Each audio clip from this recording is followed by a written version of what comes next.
Hello, welcome to my YouTube channel. I am Sam Mala. In today's video, I want to help you to avoid the confusion that I find every day. People make it every day, online especially. That is the confusion between the words the, T-H-E, there, T-H-E-R-E, they, and then the contracted forms of there and there. This is so common. This is very common, but also very easy to avoid that confusion. It's a very common confusion I find within people who speak English online. But the good news is that, as I'm going to show you in today's video, it is quite easy to grasp the difference between those words, both in terms of their pronunciations, although sometimes they are similar. Some of them are similar, but also in terms of their grammatical classes and when or how to use them.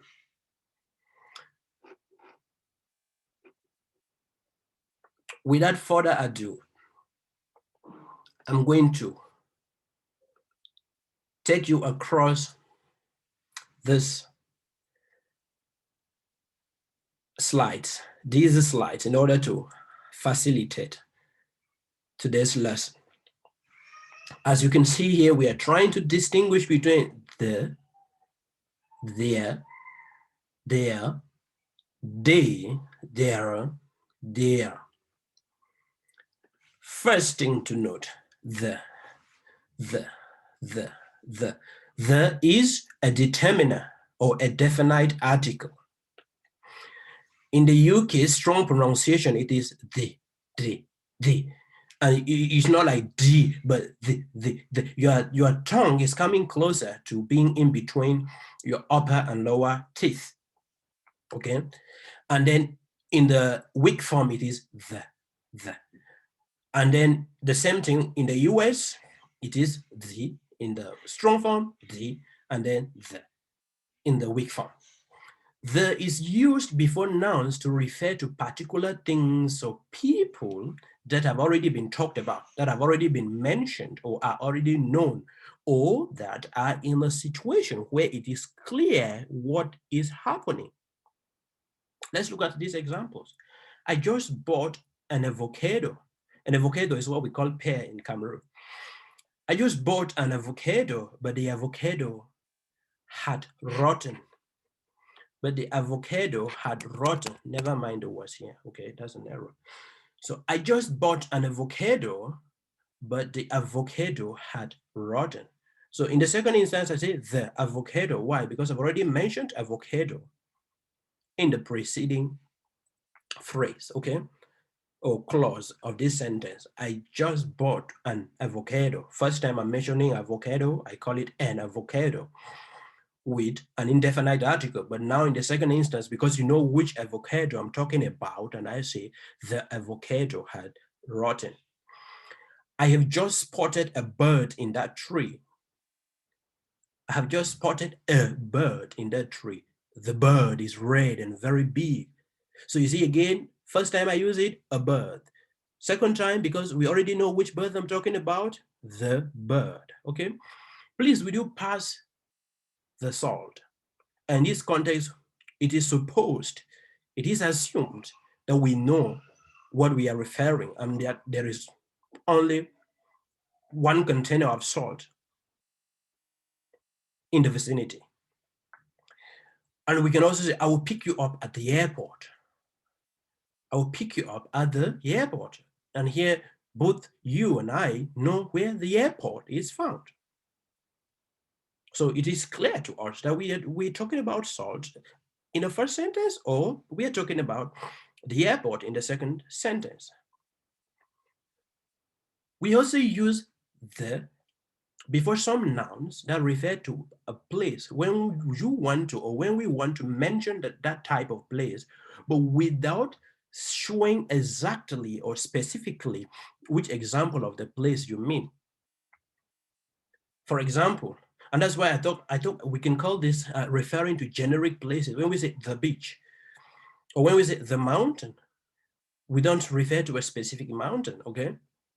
That's why we have these examples. We spent all day at the beach. We spent all day at the beach. I prefer praying on the mountain.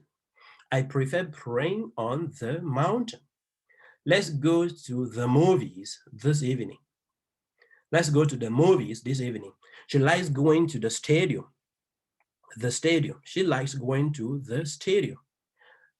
I have to go to the bank and get some euros and get some francs. I have to go to the bank and get some euros or some francs. We also use the to mean something which exists alone, or to refer to something which exists alone, which is the only type, which is its only type, or which is its only self in the whole wide world. And here, what are we talking about? So we use it to refer to things or to people when only one exists at any one time. When we say what will happen in the future, there is only one future. At every one particular moment in your life, you have only one future ahead of you, okay? Or in the past. The past is only one past. The future, only one future in a given situation. So what will happen in the future? You will not say in future, though some people will say in future, but that's not correct English. You should say in the future, because you have only one future. After I leave college, I want to travel around the world. After I leave college, I want to travel around the world. There is only one world. That's why we call it the world, the globe, the earth. There's only one. They live in the north of Spain. They live in the north of Spain. They live in the north of Spain. We live in the south of Cameroon. We live in the south of Cameroon. There is only one south of Cameroon. There is only one north of Spain. Jimmy Evona was for many years the city mayor of Yaoundé. Jimmy Evona was for many years the city mayor of Yaoundé. When we went to Paris, we went up the Eiffel Tower. When we went to Paris, we went up the Eiffel Tower. Do you like the reunification monument? Do you like the reunification monument? There is only one reunification monument in Cameroon. Or there is only one Eiffel Tower in France. We also use the before superlatives. You know, an adjective has three comparative forms. We have the base form, we have the comparative form, and then we have the superlative. For example, we have good, better, best. We have bad, worse, worst. We have tall, taller, tallest. So tallest, best, worst are the superlatives of these adjectives. So we use the before superlatives and other words such as first or only or numbers showing something's position in a list to refer to only one thing or one person. That was one of the best films I've ever seen. That was one of the best films. You see, best here is the superlative of good. What's the highest mountain in Asia? What's the highest mountain in Asia? What's the highest mountain in Africa? What's the highest mountain in Africa? Okay. So you see, highest is the superlative of high, higher, highest. I will never forget the first time we met. I will never forget the first time we met, the first time. Okay. Or the last time we met. You are the fifth person to ask me that question. You are the second person to ask me that question. You are the third person to ask me that question. The first, the second, the fifth, the fourth, okay? So we're using it before a number that is showing a position. We can also use the to transform adjectives into nouns. We can also use it to transform adjectives into nouns without changing anything on the adjective itself, but just by simply placing the before the adjectives, they become nouns. So look at some examples here. It seems that the deceased had no living relatives. You know, normally deceased is an adjective, a deceased person, okay? It is a past participle serving as an adjective. But once you put the preceding it, it becomes a noun. It seems that the deceased, and this one means this particular dead person had no living relatives. Or you can also have a sentence like, don't provoke the dead, the dead. Because we can talk about a dead animal, an animal that has died. We can talk about a dead person. But once we use the here, we're talking about the dead as meaning the people who have died or the animals who have died. And do not confuse this with death, death, the noun too, and which means the act or the phenomenon of dying. Okay, we continue with our examples here. I suppose we will just have to wait for the inevitable. I suppose we will just have to wait for the inevitable, the unavoidable. Inevitable is an adjective. Unavoidable is an adjective, but once you say the inevitable or the unavoidable, it becomes a noun. Because inevitable means the particular thing that is certain to happen, that will happen whether you like it or not. We can also use the before some adjectives to turn the adjectives into nouns that refer to people or things in general that can be described by the adjective. For example, she lives in a special home for the elderly, you know, elderly people. So she lives in a special home for the elderly, meaning the elderly people. As here, the elderly moves from being an adjective into being a noun. Or you can say, for example, which is true, in Cameroon or in Nigeria, the elderly live with their families. They don't go to any home. The French were defeated at Waterloo in 1815. The French were defeated at Waterloo in 1815. This adjective refers to the French people, the people of France. The Congolese are so fond of music. The Congolese are so fond of music. So here, the Congolese means the people of Congo.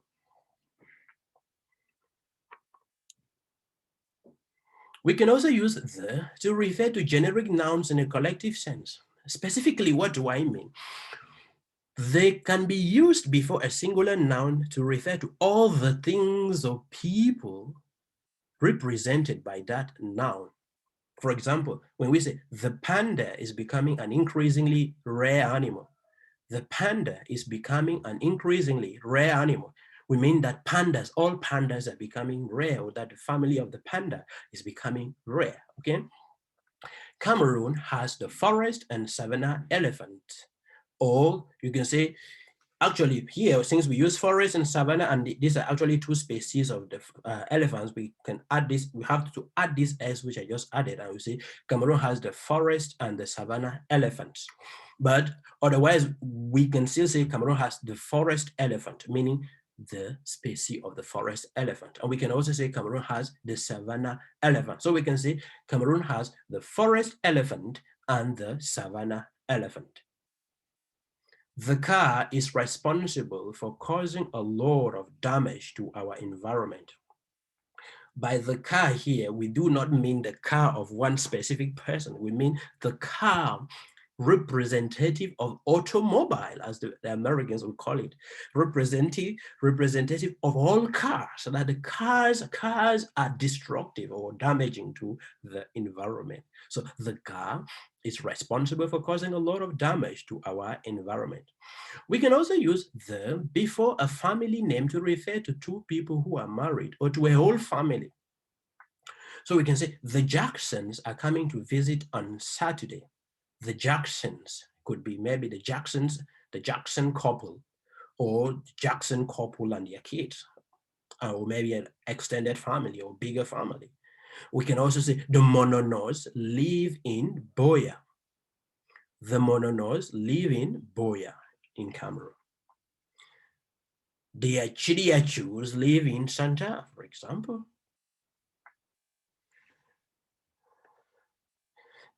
There, adjective, adverb of place. There, you see, there. It almost sounds like dear, but with dear, we place the tone at the front of the, behind the front teeth, but closest to the palate, but the upper palate. But here, when it comes to there, the tongue is coming rather closer to being in between the upper and the lower teeth. So as an adjective of place, remember that in the US, it sounds there. And then in the UK, it's there. As an adverb of place, there means to add or in that place. So we can say, put the chair there. Put the chair there. In that place, on that place, at that place.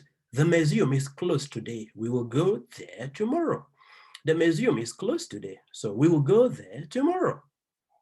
There is that book you were looking for. There is that book you were looking for. There is that book you were looking for. And then we can also have an example like, I will have to stop you there. We've run out of time. Okay. I'll have to stop you at that place where you've reached with your presentation because we are running out of time, or we've run out of time. I left the boxes over there, or I left the boxes out there, or I left the boxes under there. Okay. We can also use there to introduce subjects of sentences. So, especially before the verbs to be, to seem, and to appear. For instance, there is someone on the phone for you. There is someone, okay? There is no doubt who is the best candidate. Here we're actually saying there is someone. So because we are coming back to this in a while, let's have it as it is. There is someone on the phone for you. There is no doubt who is the best candidate. Okay. I took out, so you see here, there is someone on the phone for you. The verb is to be, There is no doubt who is the best candidate. The verb again is to be. I took out my wallet, but there was no money in it.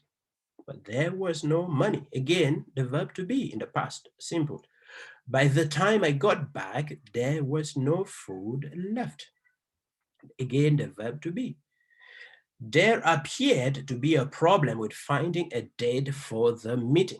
There appeared to be a problem with finding a date for the meeting, or there seemed to be a problem with finding a date for the meeting.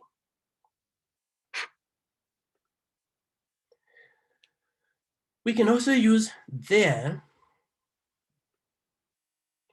We can also use there to mean to arrive somewhere, and there are also cases where we can use it to mean to succeed. So let's take the first case where it means to arrive somewhere. We will never get there in time. It means we will never arrive there in time. We will never get there in time. Or when are you expected there? When are you expected there? It means, in other words, when are you expected to arrive at that place? Okay, when are you expected there? When are you expected to arrive there or to be present there? Then the case where there means to succeed, we will have in sentences like this two here. One, try again, you will get there in the end.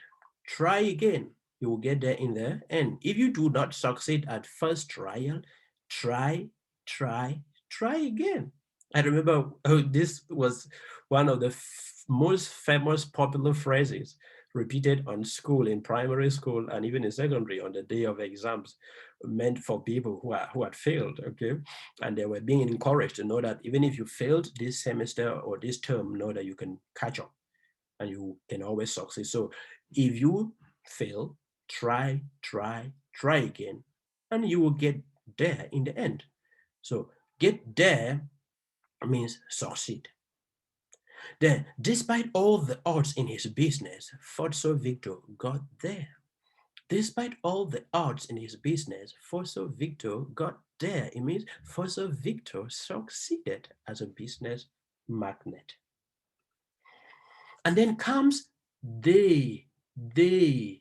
It almost sounds like they, like today, except that we don't pronounce the first th as if it was a d, but we pronounce it with our tongue coming closer to being in between our upper and lower teeth. You know, when we pronounce something like thousand, our tongue is in between our lower and upper teeth. But when we pronounce this th, the th of they and the and they and there, the tongue only comes close to that, but it doesn't actually come there. They is used as the subject of a verb to refer to people, animals, or things already mentioned, or more generally to a group of people not clearly described. So it actually means they is a personal pronoun, the third person plural. The third person plural, you know, the third person singular is he or she or it. So the plural of he or she or it is they. So some examples: I've known the Funlons for a long time. They are very nice people. The Funlons. So you see, it replaces the Funlons. They are very nice people. This pronoun takes the place of the noun Funlons. Where are my glasses? They were on the table a minute ago. Where are my glasses? They were on the table a minute ago. So you see, they what? My glasses. They say things will be better in the new year. They say things will be better in the new year, or they say things will be better in the future. Who are the they? This means people who know, or some people, okay? Some people say so, or people who know about the next year, or who can predict the next year. Finally, there is this, or there are these two, there are and there are. There are is the short form or the contracted form of there are, and then there are is the contracted form of there, they are. So, and they are not standard English, so they are often or mostly used in informal context. For instance, we can say, she said there are going to be about 1,000 people there. She said there are going to be about 1,000 people there. You know what, Paul? There are many tourists coming to this town next week. You know what, Paul? There are many tourists coming to this town next week. I just phoned Ekoso and Lum. They are all doing fine. I just phoned Ekoso and Lum. They are all doing fine. I hope they are all going to bring something to eat. I hope they are all going to bring something to eat. I hope they are all going to bring something to eat. So the are here is actually the short form, the contracted form of they plus are. So I hope, I really hope that you will no longer begin to confuse the, which is a determiner or definite article, with there, which is used to introduce sentences, or the subject of sentences, or to indicate place as an adverb of place. And that you also not confuse they, which is the third person plural, meaning the plural pronoun for he or she or it. And then finally, there are, which is the contracted form for there are, and there, which is the contracted form for there are. Okay. So it is my hope that going forward, you will no longer confuse these words which have been treated today. So please, if you found this video helpful, this lesson helpful, endeavor to subscribe to this channel, click on the notification button, and also spread the news, share the video, Share the video on your timeline on Facebook, share the video on YouTube, and let your friends who will also need English lessons like this one and the other things that I talk about in on my channel, let them subscribe and click on the notification button. And stay tuned, for I will always be there to save you, to help you. And please always feel free to leave your comments below. Thank you.